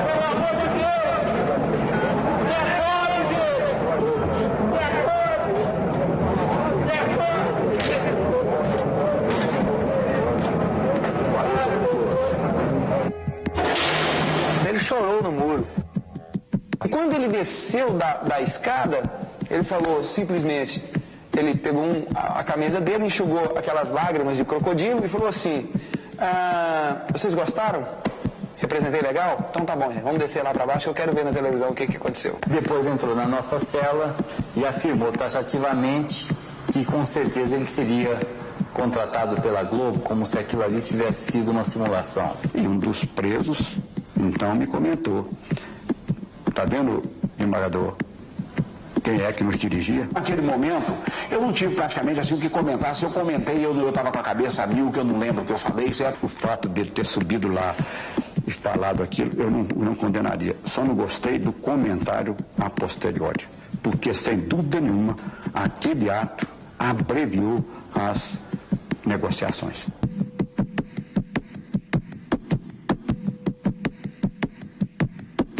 No começo da tarde de hoje, um dos reféns foi libertado. O advogado de Leonardo Pareja, Natanael de Lima Lacerda, foi o portador deste bilhete com as novas reivindicações. Os presos agora pedem mais 9 metralhadoras, 9 pistolas, muita munição, coletes à prova de bala para 25 pessoas, mais dinheiro, telefones celulares, escolheram carros possantes e querem até dar uma entrevista antes de fugir. O governador interferiu na comissão, que a comissão preservasse a minha vida, porque lá dentro o perigo, e todo mundo sabia disso, que o único que corria perigo de morte dentro do presídio era eu. Ele tinha que intermediar a discussão, tinha que estar saindo lá fora, voltando, e ser uma pessoa de confiança, os presos deveriam respeitá-lo. Ele era um tremendo indisciplinado e gostava de colocar disciplina no presídio, né? Furava até a fila do banho, né? Ele era o disciplinado aqui, a gente ia dar um castigo dele de 30 dias aqui, mas aí a gente optou e passou a mão na cabeça dele. 4 dos reféns foram liberados na madrugada de hoje. Entre eles, um promotor, um delegado, um funcionário do CEPAIGO e o diretor do presídio, Coronel Nicola Limonge Filho. A saída do coronel era prioridade para os negociadores, que temiam represálias. Pela manhã, mais 6 reféns foram soltos. Todos os reféns também tinham certa afinidade. Era como se diz aquela síndrome de Estocolmo. Eles já começavam a se adaptar com os próprios amotinados. Há uma gozação terrível quando se fala em síndrome de Estocolmo, mas a realidade é que ela existiu também no caso do CEPAIGO. Eles já tinham aprendido a confiar nos próprios grupos que estavam liderando a rebelião. Consegui conquistar a amizade de todos eles, mostrando que a minha vida e a de todos os reféns dependia da deles. Era o caso do Homero Sabino, ele já tinha inteira confiança. Chegou num ponto que eu tinha absoluta certeza, eu até assinei embaixo, eu e meu filho, para a comissão, para que ela, pelo amor de Deus, me deixasse sair em fuga com eles, porque eu tinha certeza que tanto eu e meu filho sairíamos ilesos de tudo isso aí. 8 carros, 6 reféns. Esse foi o momento terrível que nós vivemos. E eu falei, 2 carros vão ficar sem reféns. Como é que vai fazer? Eu falei pro meu pai falou, silêncio, não conversa, isso não é atribuição nossa. Eu já tinha feito acordo com aqueles que estavam me vigiando como refém, de que eu e meu filho sairíamos num só carro. Se o Homero Sabino saísse com o filho dele, então seriam 5 carros com reféns e 3 sem refém. Foi quando eu sentei junto ao Homero Sabino e falei, olha, vai ser uma decisão do senhor e não minha, não é uma imposição, o senhor vai decidir. Eu posso sair com o seu filho? Eu garanto para o senhor que eu entrego ele lá na sua casa, onde o senhor morar. Ele olhou para mim e falou, não, você eu confio, você pode sair com meu filho. Não é preciso nem dizer o perigo que representa armas e dinheiro dentro de um presídio, no meio de 50 presos. Coloquei todo mundo no pátio da 310 e comecei a descer a lista. Carros, reféns e ocupantes. E foi indo. Quando sobrou finalmente 13 amotinados. O 13, um número de azar, mas que na verdade deu muita sorte. Tem o carro, tem as armas, tem o dinheiro, se vocês quiserem ir sem reféns, tá à disposição. De forma nenhuma, os que iam sem reféns concordavam. Então ameaçavam tomar eu, meu filho e outros importantes como reféns particulares. Eu coloquei o pessoal armado do lado de cada grade e o pessoal desarmado do lado de lá. Começou eles com uma quebradeira, uma mini rebelião, e porque ninguém suporta uma coisa dessa. Estava preso de novo e sem refém. Quer dizer que eles pensaram, agora estamos no ferro, o que eu vou fazer agora? Estamos sem refém, pegar o carro sozinho e sair nesse portão, eles vão. Mas aí ele frisou, não, mas tá com os jornais, o carro estão com os jornais, ninguém sabe que carro que tem e que não tem refém. Toda vez que um refém verdadeiro ia entrar dentro do carro, eu encostava o carro na cabeceira da 310, impossibilitando um soldado ou qualquer binóculo pegar a entrada. E normalmente o refém também verdadeiro entrava camuflado. E os reféns falsos também entravam camuflados. Na saída do presídio, eu pedi que ligasse todos os alertas. Então a gente saiu tudo em fila indiana, um atrás do outro e com os pisca-pisca ligados. Para dar um impacto, a gente sabia que a imprensa em peso estava ali. Momento de muita atenção. Aí veio um carro da polícia na frente. Esse carro provavelmente está só ciceroneando esse comboio. E eles vêm saindo. Junto com esses presos está Leonardo Pareja. Leonardo Pareja, vai, olha o carro coberto com jornal. A gente vê aí, as pessoas estão aí dentro, algumas pessoas correndo, eles dão tchau, inclusive tem um motorista que já tchau aqui. Segundo a informação dos próprios presos, os motoristas seriam inclusive os reféns, mas eles põem a mão na frente, todos com jornais, cobrindo aí, olha, aí ó. Inexplicavelmente, Leonardo Pareja, sem a anuência dos outros presos, começou a passear na cidade. Quem dirigia, chamava-se Morcegão, Reginaldo, me parece, ele não pegava numa direção há 5 anos. Esses caras têm 5 anos que não saem, deixa eu mostrar para eles como é que tá Goiânia agora. Deixamos de chocar pela frente porque os caminhões saíam para a lateral enquanto eles saíam como se ninguém viesse de encontro. Eu parei o carro num conhecido shopping da cidade, o Capelas, desci, comprei 3 cervejas, 3 refrigerantes, fui reconhecido pelo garçom. Pior ainda foi quando nós chegamos lá perto de Brasília. E nós jamais esperávamos que uma barreira policial estivesse ali, porque, por parte da comissão, foi dito que teríamos 10 horas para a fuga. Esse compromisso era único e exclusivo da Polícia de Goiás. Eu sou presidente do Tribunal de Justiça, eu estou com 3 revólveres, um na cabeça e 2 na barriga, eu sou refém. Vocês têm que respeitar a minha vida, entendeu? Nós estamos dentro do horário. Vocês têm que aceitar este acordo que foi assinado com a Polícia Goiana. A resposta era sempre essa: não há acordo. Aqui em Brasília o negócio é para valer. O governo mandou que fosse para tirar. A gente pegou a saída de Porangatu em direção ao estado de Tocantins. E a polícia começou a tirar. A polícia tirou nos pneus e não conseguia furar os pneus. Então, o que estava ao meu lado com o revólver na minha barriga mandou para o motorista que avançasse sobre a polícia. Comprei 2 fitas, comprei uma fitas de lentas, de Samba Brasil. O que é que eu vou fazer com essa tal liberdade? Se estou na solidão pensando em você, eu pisei na bola, eu andei errado e a gente andando no meio da estrada. Eles colocaram um carro-tanque na frente, foi quando nós batemos. Tocantins, Talismã, a gente passou a barreira, quando a gente foi passar a segunda, aquele esquema todo montado, fuzil, metralhadora, carabina, eu falei, e aí? Vocês que sabem, vai ou não vai? Antes deles responder se ia, a pipoca já comeu. Eu vi que eles tinham perdido um pouco da força, abaixei os 2 revólveres e com eles segurei no chão. A polícia então logo chegou e em poucos minutos já prendeu todos eles. Deu um rodopio, o carro rodou e eu já entrei de novo e o tiro de fuzil comeu no motor, avariando a parte hidráulica do carro. O responsável é o comandante. E quem era o comandante? Não é nem o da polícia militar. O comandante era o próprio governador. E, na verdade, ele disse, mas o senhor está livre. Estou livre, mas graças a Deus, não ao senhor. Passei a outra barreira onde levamos mais um tiro de fuzil, só que pegou também a parte do motor e indo, sempre em direção, voltando a Porangatu. Foi quando eles falaram, não, a gente não vai não, está cercado na frente. Eu falei, então vocês descem. Pagou caro, porque logo depois apareceu o outro carro de detentos e um carro na frente com aquela pobre moça e com aquele pobre rapaz que acabaram sendo mortos por tiros da polícia.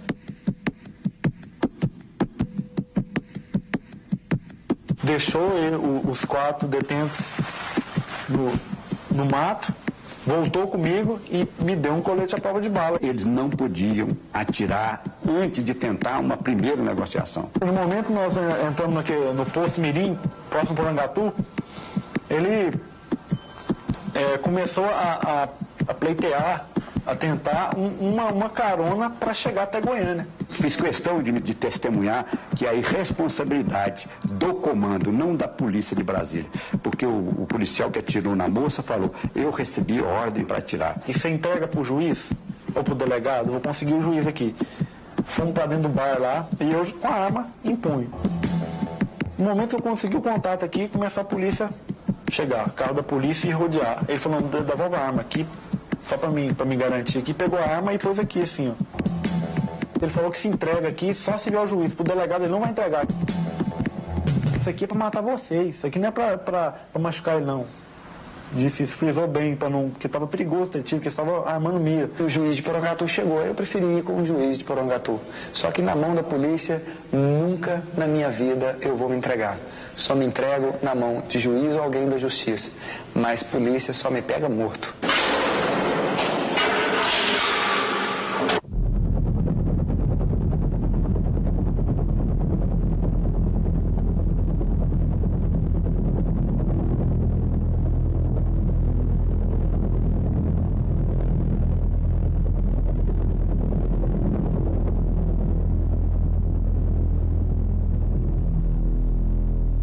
Entendeu que tanto o juiz das execuções como o diretor da penitenciária e toda a diretoria da penitenciária deveriam ser afastados. A divergência era pública e notória e isso pode ser subtraído das entrevistas dadas na imprensa de parte a parte. Hoje existe judiciário executivo lado a lado, mas antigamente não existia. Na verdade, eu entendo que depois do que houve no CEPAG, não é possível que não se abra uma sindicância para apurar tudo e do porquê que havia aquela grande revolta.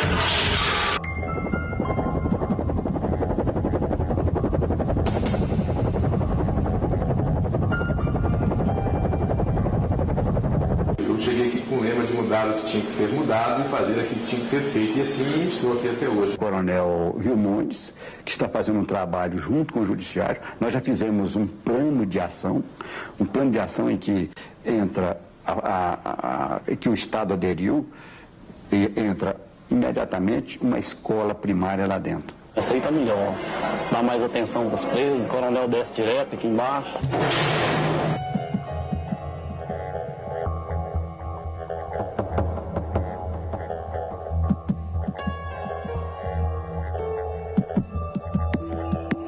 A minha passagem pela vara de execução penal foi em uma situação de emergência. O Tribunal de Justiça, confiando no nosso serviço, ele me nomeou para que fizesse podemos dizer, uma faxina, fizesse uma correição em todos os processos da vara de execução penal. Muita gente aqui que tinha direito e não ia embora. E muita gente que tem direito hoje ainda não vai embora. Estamos, sim, preocupados para que a pena seja, digo assim, cumprida com dignidade.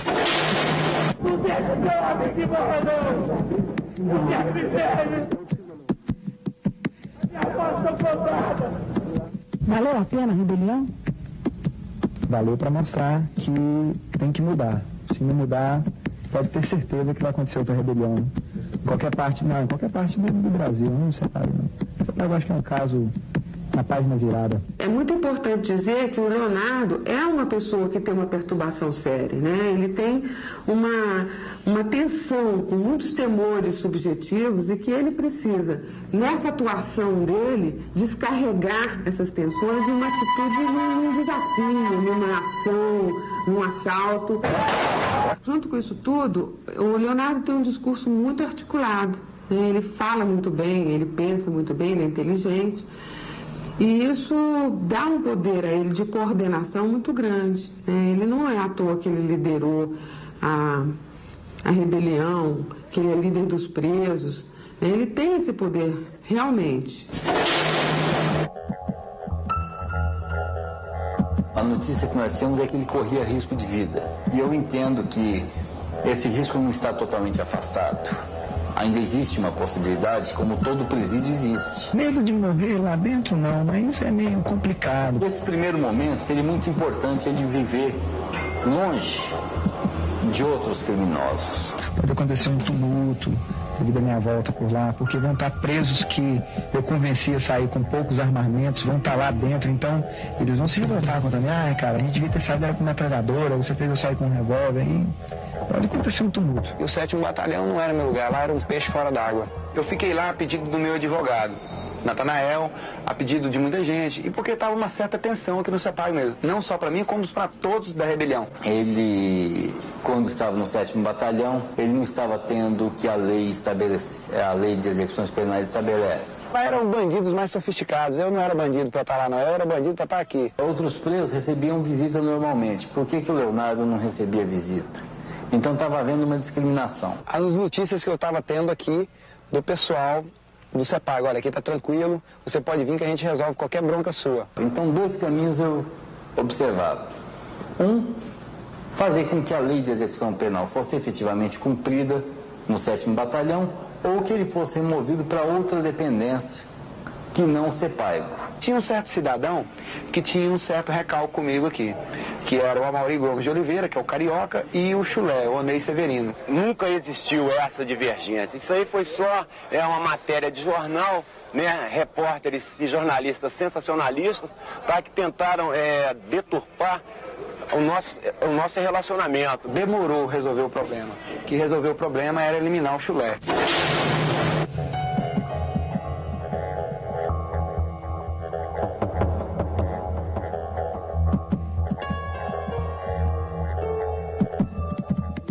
Eu matei ele.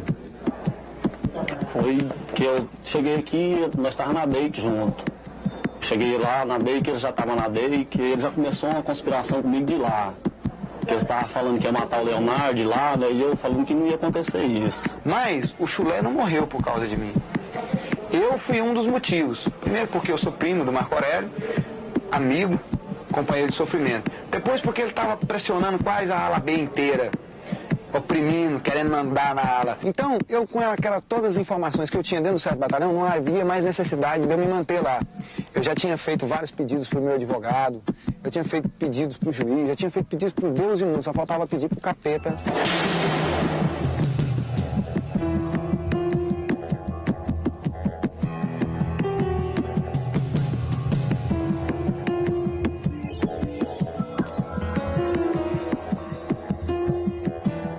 O último pedido foi pro capeta, porque eu botei fogo no colchão e na minha coxa, dentro da cela, travei a minha cela, fiz o maior estandar lá dentro, xinguei o oficial, discuti com o comandante do batalhão e disse que se eu não descesse pro Sepaigo, ia subir um cadáver toda noite, todo dia aqui do Sepaigo. Aqui é meu mundo, aqui é minha terra, aqui é o meu lugar. Pelo menos por enquanto.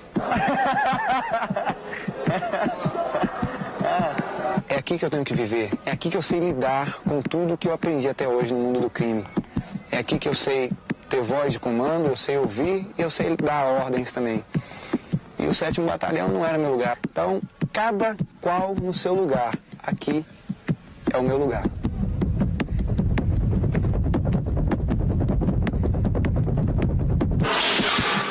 Num país como o Brasil, onde existe uma falência das instituições, um descrédito muito grande, o discurso do Leonardo vem trazer uma expectativa de uma denúncia que talvez fosse transformadora. E isso gera nas pessoas uma admiração muito grande por ele, né? Só que a gente tem que lembrar que o Leonardo não estava fazendo isso por consciência social. Eu não tenho medo de perder a liderança aqui dentro do presídio pelo seguinte: ela não me satisfaz em nada. Ela sim me traz muita pulga atrás da orelha. Eu acordo com um problema e durmo com um problema. Esse discurso dele, que é muito revolucionário, de ter a coragem de denunciar, porque é muito arriscado, são denúncias muito sérias. É claro que isso está a serviço da vaidade do Leonardo, de estar no lugar de quem denuncia, de quem tem essa coragem de fazer essa denúncia. Agora, não pode ser desvalorizada como denúncia, porque a gente sabe que grande parte do que ele está dizendo acontece realmente. Eu não me acho um Robin Hood, mas me identifico com ele. Por quê? Eu não roubo para dar para as pessoas, mas na medida que eu consigo desafiar a polícia e consigo dizer o que a polícia é, aí eu me identifico. Eu sou uma pessoa que desabafa o que talvez você tinha vontade de desabafar. Ele tem a lucidez de que o sistema precisa mudar.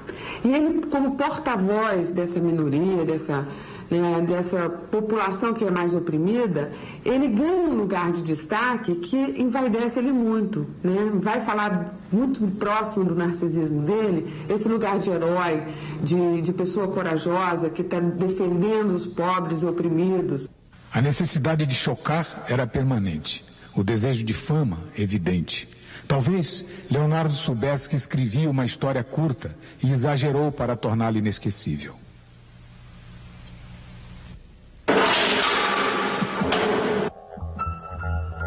No dia 9 de dezembro de 96, às 6h30 da manhã, Leonardo estava tomando café quando escutou os gritos, reconheceu a voz de Veriano e saiu correndo para tentar defender o amigo que estava sendo assassinado a facadas.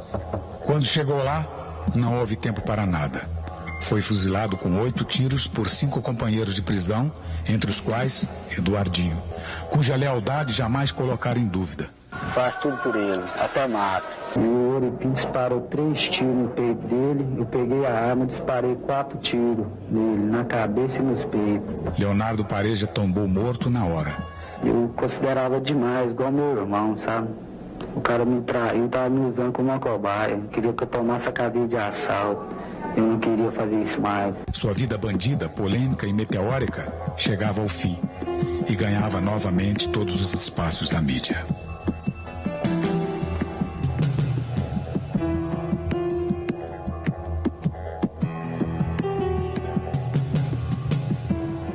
todas as transgressões que você cometeu, pela justiça que praticou, você viverá. Se você se converter de tudo que você fez e seguir o que é justo e reto, certamente viverá. O discurso do Leonardo é muito de falar daquilo que as pessoas querem ouvir, né? Ele fala, é conveniente que ele diga que ele não é agressivo, que ele é um bom bandido, mas ele me disse várias vezes que ele era muito mal quando ele precisava ser. Que se ele precisasse te matar, ele mataria. Eu sei dividir, eu sei ser bonzinho, sei ser mal. E quando eu sou mal pra valer. Ele não sente menor culpa ou remorso daquilo que ele faz.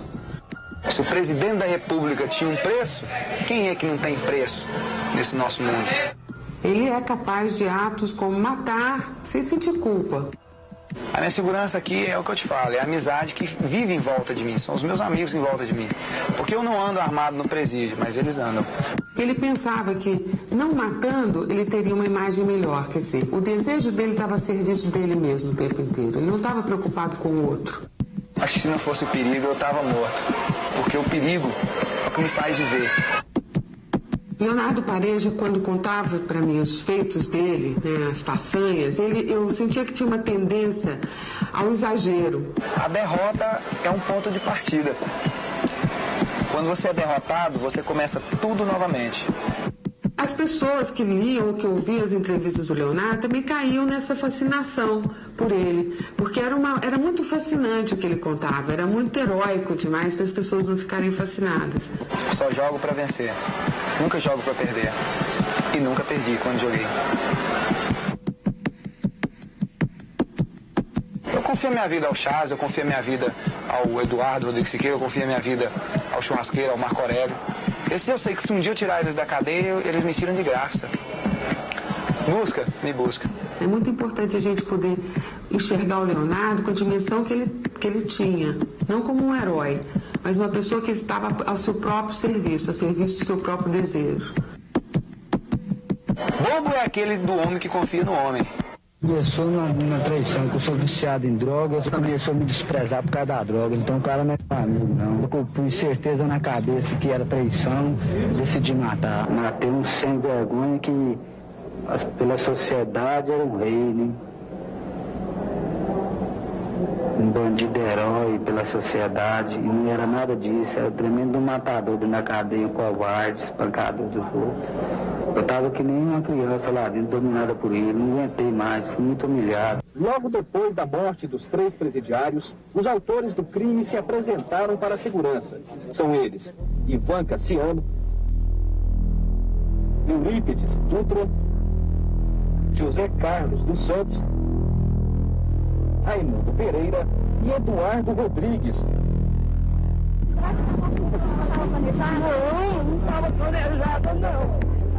Não, gente, não estava planejada, não. Qual foi o último contato que você teve com ele? Não sei não. A senhora ficou sabendo?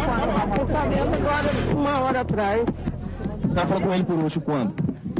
Tem 15 dias. Eu acho então que não foi armada? Não foi armada, não foi. Medo da morte, aquela sensação que todo mundo fala, morrer. Gente, a gente não vai ficar pra semente, não. Todo mundo vai morrer. Pior bandido é aquele que tem medo de morrer. Aquele que não mata é aquele que não tem medo de morrer. Procurar eu não procuro, é ela que anda atrás de mim, mas só que é como se diz, eu ando numa Williams e ela anda numa Ferrari, ela nunca me alcança. A morte está na esquina. Você não acha esquina, então você não acha a morte. Adoro brincar com desafio. Desafiar a morte pra mim é uma brincadeira.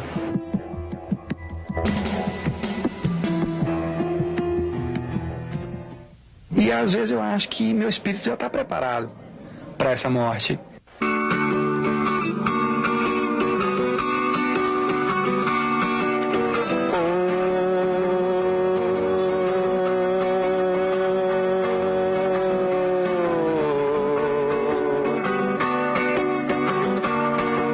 Vocês que fazem parte dessa massa, que passam nos projetos do futuro,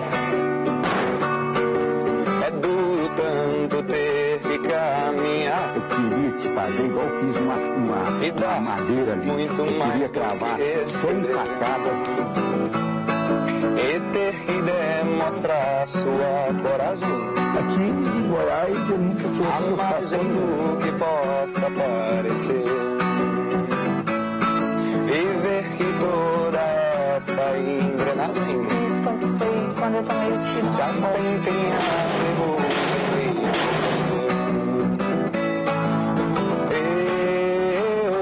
vida de gado, povo marcado e povo feliz. Vida de gado, povo marcado e povo feliz.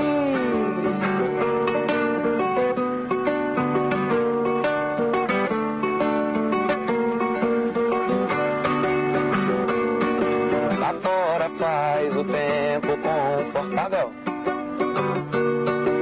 A vigilância cuida do normal. Os automóveis ouvem a notícia. Os homens a publicam no jornal. E correm através da madrugada. A única velhice que sobrou. Demoram-se na beira da estrada e passam a contar o que